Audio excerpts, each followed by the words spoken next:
সুপ্রিয় দর্শক, RTV আয়োজিত অক্ষরের গল্প অনুষ্ঠানে আপনাদের সকলকে স্বাগত জানাই। আমাদের অক্ষরের গল্প রক্তে ধোয়া, বিপ্লব, বিদ্রোহ, বিক্ষোভ, এর ভেতর দিয়ে আমাদের বর্ণমালা, আমাদের অক্ষর, আমাদের বাংলা ভাষার জন্ম। সেই বাংলা ভাষায় যারা কথা বলেন, বাংলা ভাষাকে যারা সারা পৃথিবীর বুকে উজ্জ্বল করে নিয়ে যেতে চান, তারা কবি, লেখক, সাহিত্যিক, শিল্পী, বুদ্ধিজীবী। আমাদের আয়োজনে তারা সবসময় উপস্থিত থাকেন। আজকে এমন একজন মানুষকে আমরা আমন্ত্রণ জানিয়েছি, যার নামের সঙ্গে বিপ্লবী শব্দটি, বিপ্লবী অভিধাটি একীভূত হয়ে গেছে। তিনি হচ্ছেন বিপ্লবী কবি মোহন রায়হান। স্বাগত জানাচ্ছি আপনাকে আমাদের এই আয়োজনে। ধন্যবাদ স্ট্যালিন, আমাকে আজকে এখানে আমন্ত্রণ জানানোর জন্য। এই যে আপনার নামের সঙ্গে বিপ্লবী শব্দটি যুক্ত হয়ে গেছে, আপনার কেমন লাগে? জীবনে আমার একটাই লক্ষ্য ছিল যে বিপ্লব করব, ক্ষমতা দখল করব, দেশ চালাবো। এর নিচে কোনো কিছু ভাবিনি, কিন্তু আমার নামের সঙ্গে বিপ্লবী শব্দটা যুক্ত সেটা আমি চাইনি। আমি জানি যতদূর আপনার সঙ্গে আমার সখ্য, যে আপনি কখনো আপোষ করেন না। অন্যায় ভাবলে সেটা অন্যায়, ন্যায় ভাবলে সেটা ন্যায়। এই যে একটা আপোষহীন চরিত্র আপনার মধ্যে এসছে, আপনি একই সাথে কবি এবং রাজনীতিবিদ। আপনি কি মনে করেন যে রাজনীতি বাদ দিয়ে আপনি যে শুধুই কবিতা লিখতেন, তাহলে সেটা ভালো হতো আপনার লেখালেখির জন্য? রবীন্দ্রনাথ লিখেছিলেন, আমার মাথা নত করে দাও হে প্রভু তোমার চরণ ধুলোর তলে। আমি যখন অনার্সের ছাত্র, তখন আমি রবীন্দ্রনাথের কাউন্টার একটা কবিতা লিখেছিলাম, আমার মাথা নত হয় না, নত হয় না। আপনি ঠিকই বলেছেন, আমি আজ পর্যন্ত কোথাও কারো কাছে মাথা নত করিনি। বিশেষ করে অন্যায়, অবিচার, জুলুম, শোষণ, কোনো রক্তচক্ষু, কোনো শাসক শোষককে কখনো পরোয়া করিনি। কিন্তু আমি তো কবিতা লিখি লেখার জন্য না, আমি কবিতা লিখি সমাজ পরিবর্তনের জন্য, আমি কবিতা লিখি মানুষের মুক্তির জন্য। আমি মনে করি যে কবিতা সাহিত্যের বিষয়টা কি? কবিতা সাহিত্যের বিষয় হচ্ছে মানুষ। ওই যে নাজম হিকমত লিখেছে যে আমি আছি মানুষের মাঝখানে, ভালোবাসি আমি মানুষকে, ভালোবাসি আন্দোলন, আমার সংগ্রামকে আমি ভালোবাসি, আমার সংগ্রামের অন্তঃস্থলে মানুষের আসনে তুমি আসেন প্রিয়তমা আমার, আমি তোমাকে ভালোবাসি। আমি হচ্ছে সেই কবি। হ্যাঁ, আমি পাবলো নেরুদার মতন কবি হতে চেয়েছি, আমি মায়াকোভস্কির মতো কবিতা হতে। তবে বাংলাদেশের পরিপ্রেক্ষিতে আপনি নিঃসন্দেহে মানুষের কাছে সেই পরিচিতি লাভ করেছেন। একটা আপোষহীন বিপ্লবী চরিত্র আপনার আছে।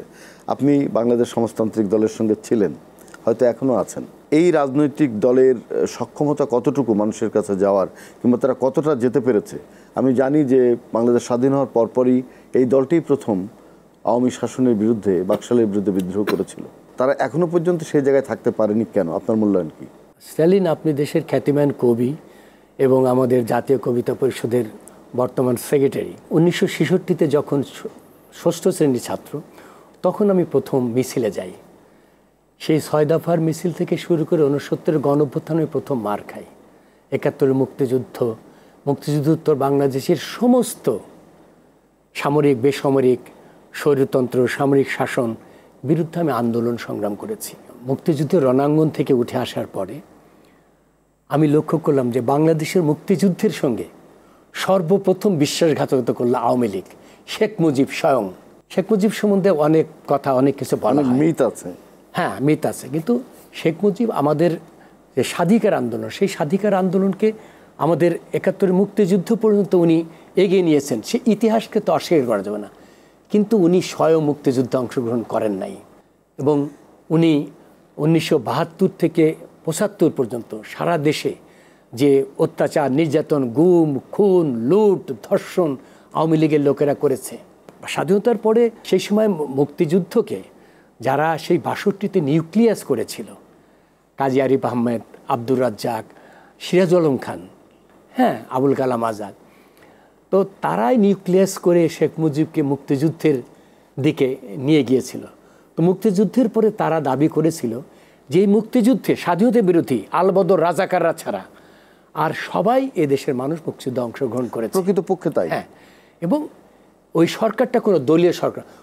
অনেকে বলে কি যে এটা লিগেসি লাগে, কিন্তু শেখ মুজিব যে দেশের যে পার্লামেন্টের সংখ্যাগরিষ্ঠতা অর্জন করেছেন, সেই দেশই ছিল না, সেই পার্লামেন্টই ছিল না। একটা নতুন দেশ, নতুন ভূচিত্র, নতুন মানচিত্র, নতুন জাতীয় সঙ্গীত। সেই দেশে ওই পাকিস্তান আমলের নির্বাচনের তো লিগেসির দরকার নাই। আমি মনে করি এই দেশটা ধ্বংসের জন্য সবচেয়ে বেশি দায়ী শেখ ফজলুল হক মনি।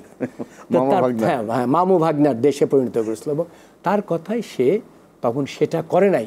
এমনকি মুক্তিযুদ্ধের তার অনুপস্থিতি যে নেতৃত্ব দিয়েছিল আমাদের মহান নেতা তাজউদ্দিন, সে তাজউদ্দিনকে সে সরিয়ে দিয়েছে। তাজউদ্দিন বারবার তাকে বলতে গেছে যে মুজিব ভাই মুক্তিযুদ্ধের সময় কি আপনি শোনেন? বলে আমি সব জানি, আমাকে বলতে হবে না। অন্যদেরকে উনি বলতেন মুজিব যায় না মুজিবনগর, তোরা যাস মুজিবনগর। তা উনি সেই সময় একটা দলীয় আওয়ামী সরকার গঠন করেছে এবং 1975-এ উনি একদলীয় বাকশাল সরকার, যার মুক্তিযুদ্ধের সম্পূর্ণ বিপরীত চরিত্র।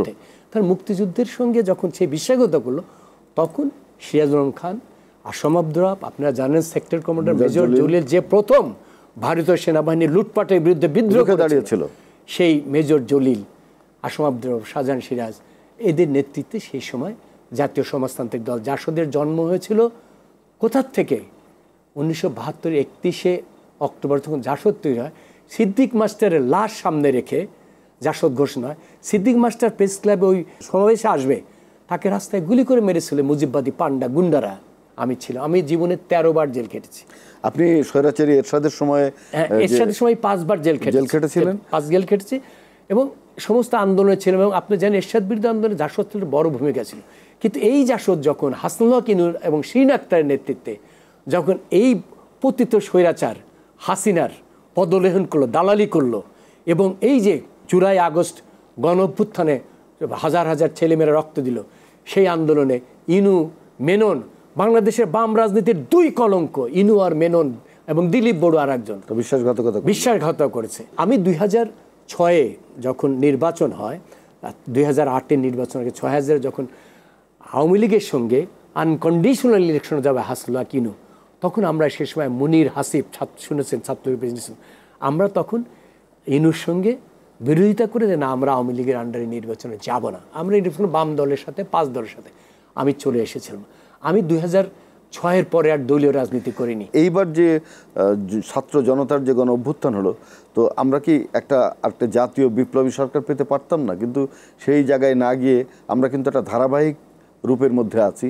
মানে আগের যে গণতান্ত্রিক যে শাসন, সেই শাসনের একটা ধারাবাহিক রূপ বলে মনে হচ্ছে, এবং সেইভাবেই একটি সরকার গঠিত হয়েছে, একটি সরকার উপদেষ্টাদের নিয়ে একটা সরকার গঠিত হয়েছে। তা এটা কি আপনি পছন্দ করেছেন? আমাদের আকাঙ্ক্ষার প্রতিফলন হতো যদি একটা জাতীয় সরকার হতো সত্যিকার অর্থে।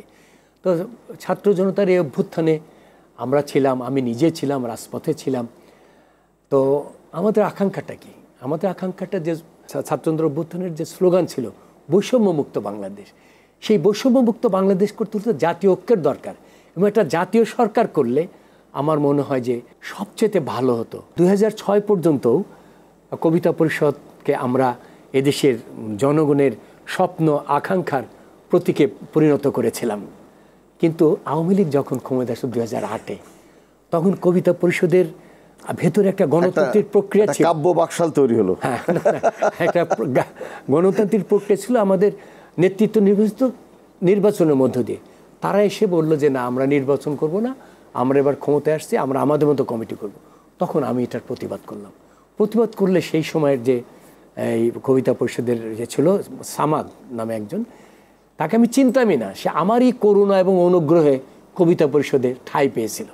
আওয়ামী লীগ ক্ষমতা আসার পরে সে ক্ষমতাবান হলো, এবং আমাদের কাউন্সিল অধিবেশনে দৌড়ে যে আগের থেকে রেডি করে রেখেছিল ছাত্রলীগের ছেলেদেরকে নিয়ে এসে, অস্ত্রধারী ছাত্রলীগের ছেলেরা তার অস্ত্রের মুখে আমাদেরকে বের করে দিল। আমরা যে চলে আসছিলাম আমরা আর যাই নাই, আমরা অপেক্ষায় ছিলাম, আমরা প্রতিবাদ করছিলাম। এই ছাত্র জনতার গণ অভ্যুত্থানের মধ্যে দিয়ে আমরা যখন তাদের পতন ঘটালাম, ওরা এখন পালিয়ে গেছে, এই স্বৈরাচারের দোসররা, পদলেহী এই লুটেরা কবিরা পালিয়ে গেছে। তা আমরা জাতীয় কবিতা পরিষদ পুনর্গঠন করেছি, আমাকে আহ্বায়ক করা হয়েছে, আপনাকে সদস্য সচিব করা হয়েছে। আগামী 1-2 ফেব্রুয়ারি আমরা জাতীয় কবিতা উৎসব করব। আমাদের এই উৎসবের উদ্বোধন করবে বাংলাদেশের সেই গণ অভ্যুত্থানের যে কিংবদন্তি নায়ক আবু সাইদের বুক পেতে দিয়েছিল, আবু সাইদের মা আমাদের উৎসব উদ্বোধন করবে। Good news for us. আচ্ছা মোহন ভাই, এবার জাতীয় কবিতা পরিষদ, আমরা তো লড়েছিলাম সেই সময় এরশাদের বিরুদ্ধে, এখন আমরা লড়বো মত প্রকাশের স্বাধীনতার জন্য, গণতন্ত্রের জন্য লড়বো। আপনি কি মনে করেন এই লড়াইতে বাধা আসবে? বাধা আসবে, আমরা বাধা রুখবে। আমরা ছাত্রদের স্লোগান দিয়েছি স্লোগানটা দিয়েছি, বাদবে লড়াই, সে লড়াই জিততে হবে। আমি এরপরে আপনার কাছে যে প্রশ্নটি করবো, লড়াই আসলে আমরা লড়াই করবো। সেই প্রশ্নটি হচ্ছে, যদি গণতান্ত্রিক সরকার প্রতিষ্ঠিত না হয় তাহলে জাতীয় কবিতা পরিষদের লক্ষ্য এবং উদ্দেশ্য কিভাবে আপনারা বাস্তবায়ন করবেন, সেটি একটি। বাংলা একাডেমি তো জাতির মননের প্রতীক, তার অবস্থা কি? সেখানে আপনি মেলা কমিটির এবারের সম্মানিত সদস্য হয়ে আছেন। এই বিষয়টা আলোচনা করবো, একটু ব্রেক থেকে আসি। প্রিয় দর্শক, আপনারা দেখছেন অক্ষরের গল্প, আর টিভি আয়োজিত অক্ষরের গল্প অনুষ্ঠানে আজকে আমাদের অতিথি মোহন রায়হান। আমরা একটু বিরতিতে যাব, আশা করছি থাকবেন আমাদের সঙ্গে।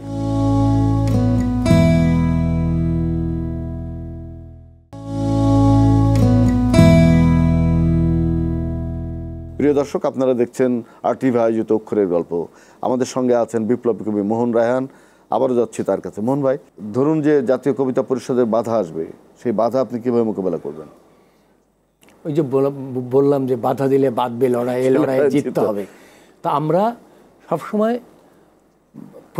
সত্যিকারের কবিরা সবসময় জনগণের পক্ষে থেকে, জনগণই হচ্ছে তাদের শক্তি। এবং আমরা দেখেছি মোহন ভাই, সেটা আপনাকে একটু ধরিয়ে দিই, যে নজরুল নিরাপস কবি ছিলেন, এই জন্য এবার বিপ্লবে কিন্তু নজরুলই বেশি ব্যবহৃত হয়েছে এবং তার গান, তার কবিতায় বেশি মানুষ নিয়ে। আমরা ভাবতাম যে নজরুলকে মানুষ ভুলে যাচ্ছে, না, আসলে কিন্তু ভোলেনি। তো যেটা আপনি বলছিলেন যে আমাদের যে স্বপ্ন আকাঙ্ক্ষা এই জুলাই বিপ্লবের গণ অভ্যুত্থানের, সেই অভ্যুত্থান যদি বৈষম্যমুক্ত, শোষণহীন, শ্রেণীহীন, গণতান্ত্রিক, অসাম্প্রদায়িক বাংলাদেশের আমরা স্বপ্ন দেখেছি, সেই বাংলাদেশ যদি প্রতিষ্ঠিত না হয়, আবার যারা ক্ষমতা আসবে তারা আবারও যদি লুটপাটে এবং স্বৈরাচারে পরিণত হয়, আমরা কবিরা আমাদের কলম আবার ঝলসে উঠবে, আবার জ্বলে উঠবে। আমরা জনগণের সে গণতান্ত্রিক লড়াই, সেই লড়াইয়ে আমরা সামিল হব। আপনি বলেছেন যে বাংলা একাডেমি বইমেলায় আমাকে বইমেলা পরিচালনা কমিটির মেম্বার করা হয়েছে। পরিচালনা কমিটির মিটিংয়ে বলেছি যে বাংলা একাডেমিতে কোনো বৈষম্য রাখা যাবে না, প্যাভিলিয়ন তুলে দিতে হবে, সব সমান থাকবে। আজকে আন্দোলন সংগ্রাম হচ্ছে যে প্যাভিলিয়নের পক্ষে, যে স্বৈরাচারের দোসরদেরকে প্যাভিলিয়ন দেওয়া যাবে না। তাদেরকে দাবি উঠেছিল যে তাদেরকে একদম বন্ধ করে দেওয়া হবে। তো আমরা বলেছি যে না, আমরা আর একটা ফ্যাসিস্ট হতে পারি না। কিন্তু তারা যে অন্যায় করেছে, অন্য প্রকাশকদের উপর জুলুম করেছে, এই যে তারা যে লুটপাট করেছে, সেই লুটপাটের শাস্তি হিসেবে তাদেরকে প্যাভিলিয়ন কমিয়ে দেওয়া হোক, ছোট করা হোক। বইমেলার ভালো স্টল, বড় স্টল সেই পাবে যে প্রকাশক হিসেবে বড়, যার সৃষ্টিশীল বই বেশি, যে তার লেখন, এবং যার মানসম্পন্ন, যত বেশি সম্পন্ন বই আছে, যত বেশি সৃষ্টিশীল বই আছে, তারা সম্মান পাবে, তারা বড় স্টল পাবে। বাংলাদেশের ভেতরে যে খাবার দাবার এগুলো দেওয়া হয়, সেগুলো খুবই কি বলবো, অস্বাস্থ্যকর। সেখানে কোনো পয় নিষ্কাশন ব্যবস্থা ভালো না, এগুলো তো হয়ে আসছে আমরা দেখছি। আপনি জেনে খুশি হবেন যে আমি গত পরিচালনা কমিটির মিটিংয়ে এই স্টল নিয়ে আমি কথা বলেছি। আমি জানি দাম বেশি, তারপর খাবার মান কম, এবং এটার কারণ বাংলা একাডেমি অতি পূর্বে ডিজি যারা ছিল, এরা এই সমস্ত স্টল বরাদ্দ দিয়ে টাকা খেত, ফুডকোর্ট নিয়ে ব্যবসা করেছে, প্যাভিলিয়নে ব্যবসা করেছে, তারা এটা করেছিল। আমরা এটা বলেছি যে এবার এটা বাছাই করে মানসম্পন্ন খাবার দিতে হবে, স্বাস্থ্যসম্মত খাবার দিতে হবে, এবং দামও কম রাখতে হবে। এবং বাংলা একাডেমি যে অনুষ্ঠানমালা হয়, সেখানে তো জনগণের কোনো প্রতিনিধিত্ব নেই, তাদের কথা বলা হয় না, বলা হয় শুধু রাজনৈতিক ব্যক্তিত্ব কয়েকজনের কথা। প্রকৃত সাহিত্যের কথা কোথায়? এবার সেটা করতে দেব না স্ট্যালিন। আমি কমিটিতে আছে, আমি এটা হতে দেব না, ইনশাআল্লাহ এটা প্রতিরোধ করব। প্রকৃত কবিরা যেন সেখানে, লেখকরা যেন সম্মান পায়, অলরেডি সে কথা বলা হয়েছে, বলেছি। এবং আমরা যতদূর শুনেছি, আগের সেই প্রেতাত্মারাই কিন্তু এসে মেলা কমিটির সদস্য সচিব, হ্যান ত্যান অনেক কিছু হয়েছেন, যারা আগে যেভাবে চালাতেন সেভাবে চালানোর চেষ্টা করা হচ্ছে। এটা কিন্তু হতে দেওয়া যাবে না। হ্যাঁ, একটু আমলাতন্ত্রের তো একটা ব্যাপার আছে, বুঝতে পেরেছেন, যে আমলারা সবসময় নিজেদের লোকদের সব কিছু চালাতে চায়। আমরা সেটা হতে দিচ্ছি না। এবং তাহলে এত রক্তের কি মূল্য থাকে? হ্যাঁ, এবং আপনি দেখেন যে কবিদের যে সম্মানই দেওয়া হয় কবিতা পাঠের জন্য, লেখক প্রকাশক মুখোমুখি কথা বলে সেখানে কোনো সম্মানই দেওয়া হয় না, অর্থাৎ লেখকরা কোনো টাকা পয়সা পাবে না। এই কিন্তু একটা মোটো যেন বিভিন্ন প্রতিষ্ঠানে আছে। তো একজন কবি যখন কবিতা পড়বে, ন্যূনপক্ষে তাকে 5,000 টাকা সম্মানী দেওয়া উচিত, এটা দাবি লেখকদের অনেকে। না, এটা ভালো বলেছেন, এটা আমি তুলে ধরবো, আমি এই দাবি তুলে ধরবো। আপনি সারা জীবন ধরে যে কবিতা লিখেছেন, আপনার কি মনে হয় যে আপনার কবিতা কোনো না কোনো জায়গায় কোনো মানুষের হৃদয় কিংবা সমাজ পরিবর্তনের ক্ষেত্রে কাজে লেগেছে? অবশ্যই আমি বলবো। আমি কয়েকদিন আগে ঢাকা কলেজে একটা গেট টুগেদারে গিয়েছিলাম। আমার 30 বছর আগে লেখা একটা কবিতা একজন আবৃত্তি করে শোনালো। এরকম বহু জায়গায় বহু লোক আমি ভুলে গেছি সেই কবিতা সে আবৃত্তি করে শোনায়। অর্থাৎ সাহসের সঙ্গে সত্য উচ্চারণ যদি করা যায় মানুষ ভোলে না। ভোলে না। এবং আপনাকে যে মানুষ চেনে রাজনীতিবিদদের চেয়ে কেন কবি হিসাবে বেশি চেনে, তার কারণ কি? সেটার কারণ যে কবিতা অনেক বেশি গতিশীল, অনেক বেশি সৃষ্টিশীল, অনেক বেশি হৃদয় আঘাত করতে পারে, অনেক বেশি মর্মস্পর্শী। হ্যাঁ, কবিতা যেভাবে মানুষকে স্পর্শ করে, মানুষের মেধা মনন চেতনাকে আলোড়িত করতে পারে, হাজারটা বক্তৃতা সেটা পারে না। কবিতার একটি চরণ যা পারে। আমরা জানি যে আমাদের সারা পৃথিবীতেই যারা বুদ্ধিদীপ্ত নারী তারা কিন্তু সাহসী পুরুষকে পছন্দ করে, সাহসী লেখক কবি সাহিত্যিকদের। একটা সমাজে প্রচলিত ধারণা আছে মেয়েরা শুধু ক্ষমতা এবং টাকার কাছে যায়। তো একজন সাহসী মানুষ, একজন সাহসী কবিকেও কিন্তু মেয়েরা পছন্দ করে। আপনার কবিতা পড়ে কোনো মেয়ে কি কখনো প্রেম নিবেদন করেছে আপনাকে? অসংখ্য। হ্যাঁ, এবং আমার যে প্রেমে পড়েছেন কিনা? হ্যাঁ, অবশ্যই। আমার যে প্রথম প্রেমিকা সে ছিল অসম্ভব সুন্দরী। হ্যাঁ, সে যখন আমাকে প্রেম নিবেদন করেছিল তখন আমি তার উদ্দেশ্যে কবিতায় লিখেছিলাম, নূপুরকে পেলে ডেকে বলে দেব, এই নূপুর শোনো, কাল মিছিল নামবে পথে, পোশাক বদলে মিছিল আসবে, দেখা হবে রাজপথে। রেজন সিদ্দিকী এটার একটা রিভিউ করেছিল, লিখেছে যে কবিতাটা পুরোটা দিয়ে লিখে উদ্ধৃতি দিয়ে বলেছিল যে মোহন এইভাবে তার প্রেমিকাকে খোলা ময়দানে আহ্বান করে। এখানেই তো সাহসের পরিচয়। মেয়েরা আপনার প্রেম নিবেদন করে, এখনো করে হয়তো, তো ভাবি কি বাসায় ঢুকতে দেবে? সে জানে যে প্রেম নিবেদন অনেকে করতে পারে, আমি গ্রহণ করবেন প্রেম করছি কি না সেটা আলাদা কথা। অনেক দুঃখ, অনেক বেদনা, যন্ত্রণা, অনেক না পাওয়ার বেদনা, তার মধ্যে দিয়ে যখন আপনি একটি উত্তীর্ণ কবিতা লেখেন তখন কি মনে হয় না যে হ্যাঁ আমি কিছু করছি, আমার অনেক পাওয়া হলো? সে তো অবশ্যই। আমি নারী নই, কিন্তু আমি একজন নারীর গর্ভ থেকে জন্ম নিয়েছি। নারীর যে প্রসব বেদনা সেটা আমরা শুনে এসেছি, দেখে এসেছি, বুঝে এসেছি। তো একজন কবি তার যে কাব্য চেতনা, তার যে কবিতার ভাবনা, তাকে যখন সে ধারণ করে এটাকে অনেকটা গর্ভধারণের মতন, এবং সেটাকে সে যখন সৃষ্টি করে তখন প্রসব বেদনার পরে যে আনন্দ পাওয়া যায় ওইরকম একটা মহা আনন্দ মনে হয় যে একটা কবিতা যখন, ভালো কবিতা যখন লিখতে পারি, সে আনন্দের সঙ্গে পৃথিবীর কোনো তুলনা নাই। আপনার স্বপ্নের অনেকখানি পথ আপনি পেরিয়ে এসছেন, বাকি স্বপ্ন সম্পর্কে যদি একটু বলেন। আমি বলেছিলাম যে জীবনে একটাই স্বপ্ন দেখেছিলাম, বিপ্লব করব, ক্ষমতা দখল, দেশ চালাবো।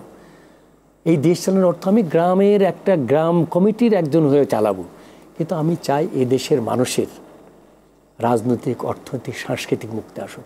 এদেশের মানুষ দুবেলা দুমুঠো খেয়ে পড়ে বাঁচুক, একজন কৃষকের, শ্রমিকের ছেলে স্কুলে যেতে পারুক, তার সে চিকিৎসা পাক। এই যে অন্ন, বস্ত্র, শিক্ষা, চিকিৎসা, বাসস্থান, আমার মুক্তিযুদ্ধের 5 অঙ্গীকার, এই মুক্তিযুদ্ধের 5 অঙ্গীকার প্রতিষ্ঠাই আমার জীবনের একমাত্র স্বপ্ন। ব্যক্তিগত কোনো চাওয়া পাওয়া নাই। আপনার সাহসী মানুষ কবিতাটা শুনতে শুনতে আজকে বিদায় নিতে চাই।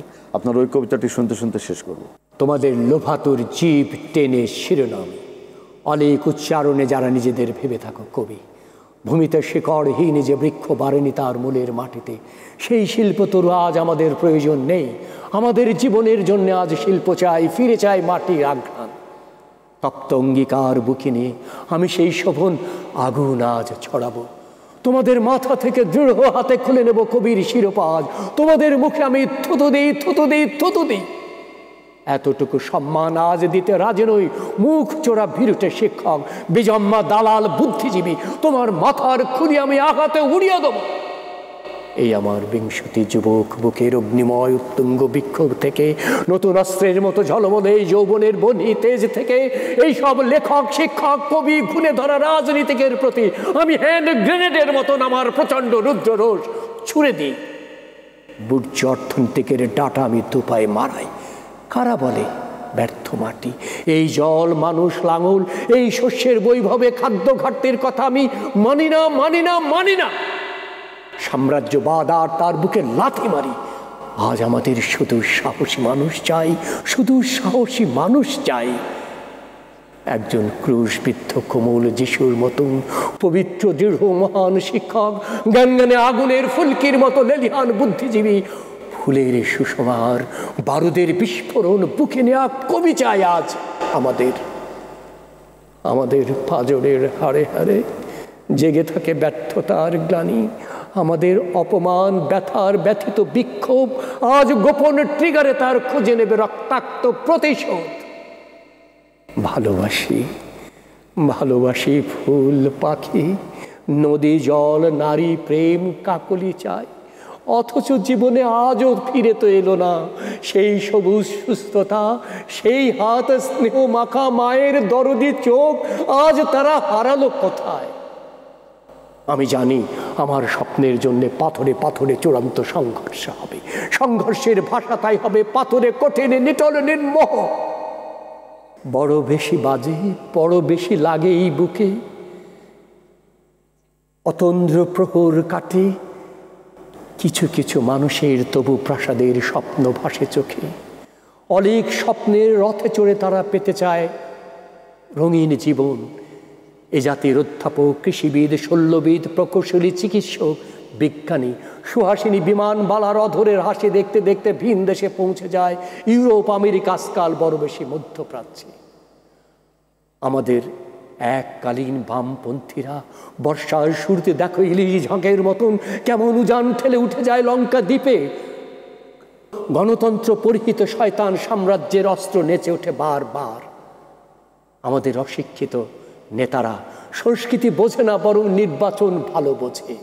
মাতা পিতা তীর্থের কাকের মতন বড় বড় সুযোগের প্রত্যাশা করে, অধ্যাপক নোট লিখে বাজার গরম করে লুফে নেয় কাঁচা টাকা, বুদ্ধিজীবী টোপ গিলে সহজে বিবৃতি দেয় জনতার বিপক্ষে। আত্মের সেবার জন্য একজন ছাত্র আজ আর ডাক্তারি পড়ে না, আমাদের ইঞ্জিনিয়ারদের আর কোনো মহৎ উদ্দেশ্য নেই। সবাই শাসক কিংবা শোষকের প্রত্যক্ষ অথবা পরোক্ষ দালাল।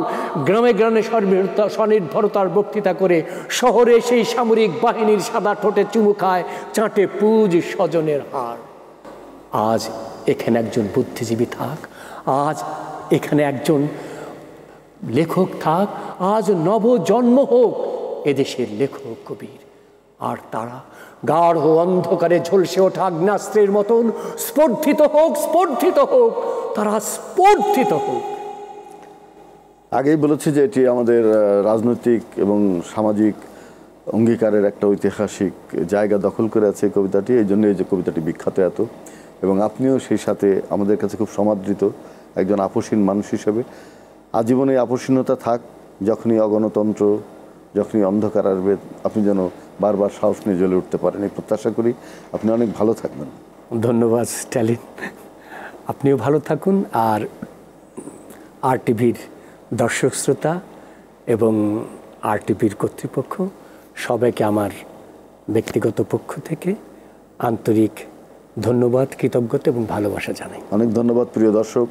আজকে আরটিভি আয়োজিত অক্ষরের গল্প অনুষ্ঠানে আমরা বিপ্লবী কবি মোহন রায়হানের অনেক অন্তরঙ্গ উচ্চারণ শুনেছি, অনেক সাহসী কথা শুনেছি, এবং আজীবন তিনি অন্যায়ের বিরুদ্ধে, অসত্যের বিরুদ্ধে, অগণতান্ত্রিক ব্যবস্থার বিরুদ্ধে কথা বলেছেন, এখনও বলছেন, ভবিষ্যতেও বলবেন। এবং এই কথা বলার স্বাধীনতাই অক্ষরের গল্প অনুষ্ঠানের মূল প্রতিপাদ্য। আপনারা ভালো থাকবেন, সুস্থ থাকবেন।